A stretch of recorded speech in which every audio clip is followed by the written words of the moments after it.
Hey guys, welcome back to the Foolish Show. Of course, I am Foolish Phil. Just wanted to give you some of my thoughts after Michigan's 27-24 victory over the USC Trojans. A few things to start off with. Obviously, Alex Orji was going to start as quarterback. You didn't know what you were going to get with him. You just figured it would be a heavy load of the run game, and it certainly was. To make matters worse, in pregame warm-ups, it was figured out that Colston Loveland, Michigan's All-American level tight end, was going to be out injured, still recovering from that looked like a shoulder injury last week. And so Michigan was even set behind the 8-ball a little bit early with that injury news. Well, I always wondered, we didn't know, can Michigan win a game with basically only a rush attack? And for the first half, with extremely solid defense, great pressure on, I believe, the USC quarterback Moss, I think it is, Michigan did that. They held USC to very limited yards. I think it was only 2 of 3 in the first quarter. Maybe 1 first down. Michigan's defense was rolling. Michigan's offense was getting some good yards, chunk yards. I mean, not always chunk yards, but getting 5-6 yards a carry, getting those first downs on second downs, all that stuff. And I think, it was going well. You had Mullings bust, I think it was a 50-some yarder. Then Edwards busted another 40-some yard touchdown run. Excellent. Michigan's up 14-0. But then USC started getting the ball going, right? Passing attack, they just stopped doing the run. They were negative yardage, I believe it was, for a good chunk of the first half, if not the whole first half. And they just started to pass the ball and pick apart Michigan's defense. They did it at the end of the first half, got a field goal, and a sack by Kenneth Grant. Luckily, the refs missed a face mask, but only the second one of the day where Michigan face masked Moss. That would have been a first down. Anyways, Grant got the sack there. Halftime, Michigan's up, I believe, it was 14-3. USC got the ball, though, started the second half, and second half adjustments were night and day. I know USC started getting yards in the second half, so it wasn't wow, crazy, but USC just went down the field. It looked kind of like Texas. Just Michigan had 3, I think, third downs, and didn't matter. USC kept getting the first downs.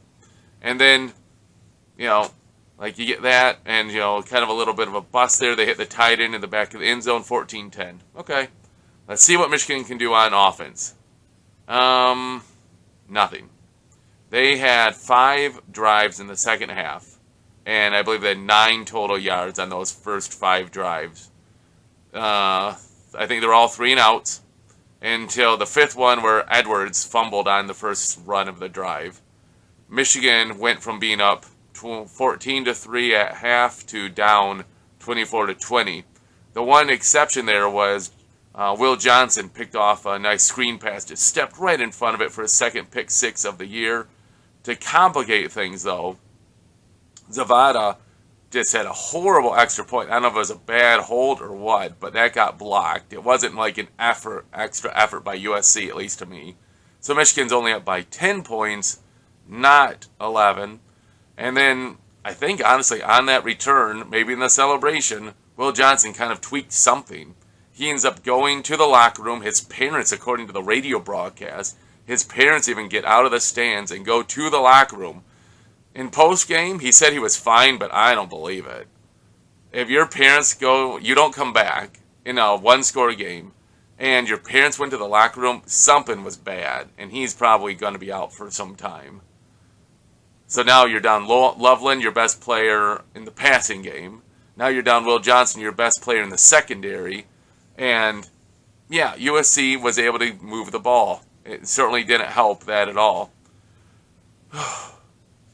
Bust, man. The defense was playing solid, but then some miscommunications, man. After the double fumble, Kenneth Grant recovered a fumble, but then he's returning, and he gets stripped by the running back, I think it was, and they recover, so they get a fresh first set of downs. That was the next drive after Will Johnson's pick. But that turns yay, we saved some points, great, to, the next play, we did a blitz out of the slot, and there was no one to cover the guy in the slot. He was completely wide open. Give Moss credit. He saw him. Because you know what? When there were players open, which was rare for Michigan, which is a big concern, Orji didn't see them at all. That is crazy to me, though. Michigan was just basically running the ball all day. That's all they could do was run the ball. And they try the flea flicker. Doesn't work. Maybe Orji gave up. Klein might have been going on a post or something and would have been open. Then later, when Michigan was just struggling in the second half, he had, I think it was zero. And like wide open. Just blew his guy at the line of scrimmage. Wide open for a touchdown. But like, Orji doesn't see it quick. He's not a good passer and just gets sacked on the play. So Michigan is just going to be basically a run team. Can they win games? Well, I guess they won this game. Why? Kalel Mullings, 17 carries, 159 yards, 2 touchdowns. He single-handedly saved that game for Michigan. He had the 6th drive in the second half. It was 3rd and 1, and he went up the middle, broke a tackle, spun out of it, and went for, I think, 51 yards, got Michigan down to the 17-yard line. And all of a sudden, Michigan had hope. They had life.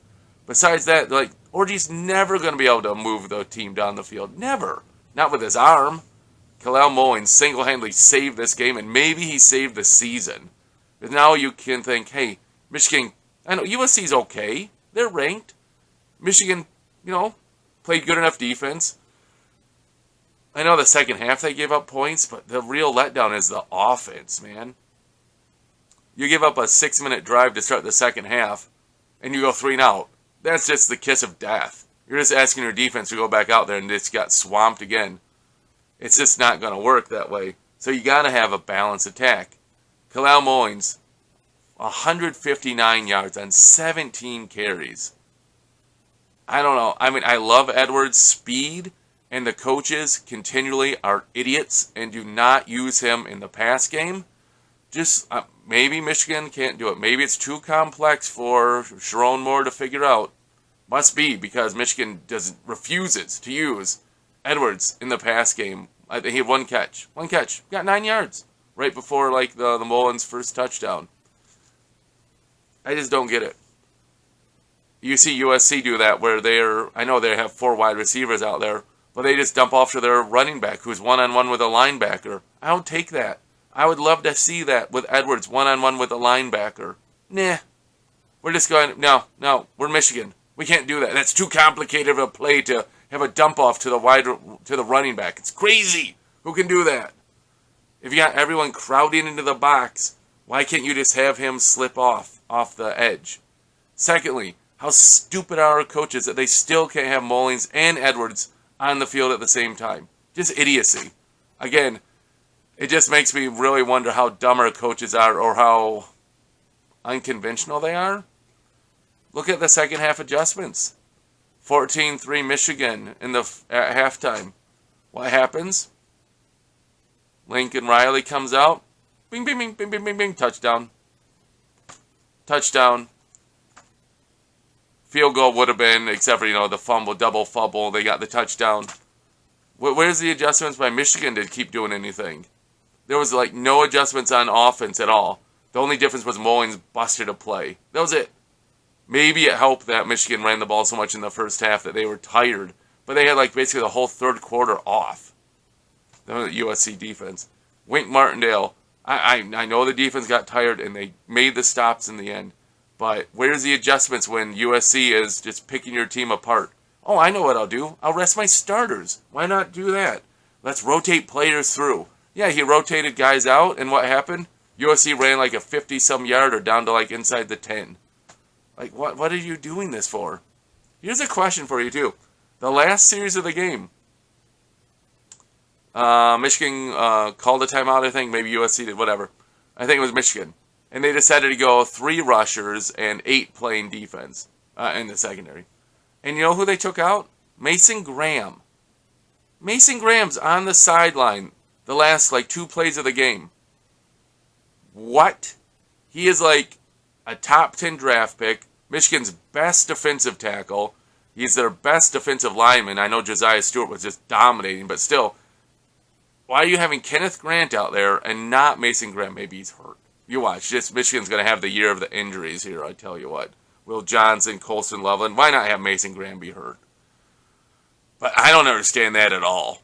He's your best defensive tackle, and you have him on the sideline. After a timeout, he was on the sideline. I don't get it. That just screams idiocy to me. And sadly, that's like Michigan's coaching staff, idiocy. They can't figure out anything to do with Orji passing the ball more than like 5 yards downfield. Where were the reverses that you saw in the first half? Where were wide receiver sweeps? Where were quarterback anything to stretch the field? Nah. I know it's hard to get an offense moving if you can't pick up a first down. But where were any of those plays? No, all you had was USC just crashing the box, getting the box tighter and tighter and tighter. And Michigan was just content to just run up the middle.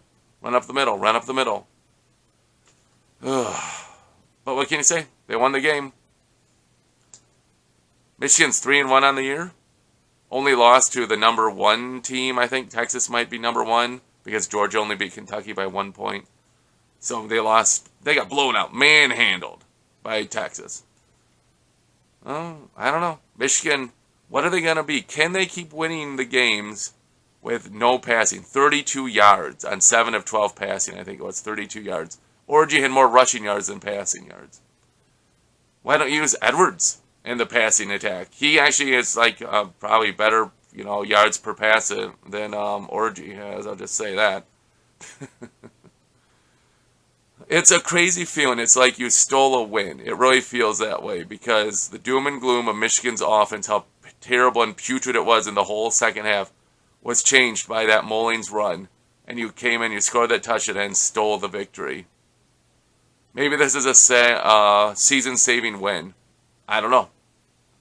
Because now you're going to play Minnesota next, and that's a team hopefully Michigan can beat. But every week they're going to keep scouting.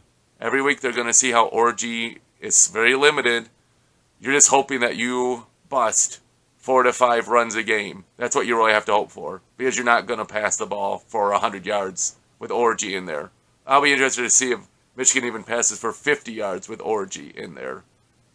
So, interesting game, guys. Michigan gets a win. Running the ball. What I really think is just waiting for Tuttle to come. Because he can pass, and he's got experience. Davis Warren had a shot. Okay, turned the ball over too much. At least you can say Orji didn't turn the ball over. He threw into some double coverage. He got lucky. He didn't turn the ball over. But I still don't think you can have him be your starter and win. Michigan win, 3 more games this year? Get bowl eligible. I don't know. I don't know if you could do that with Orji. Too limited. Hey. A win's a win. 27-24. Michigan's 1-0 in the Big Ten.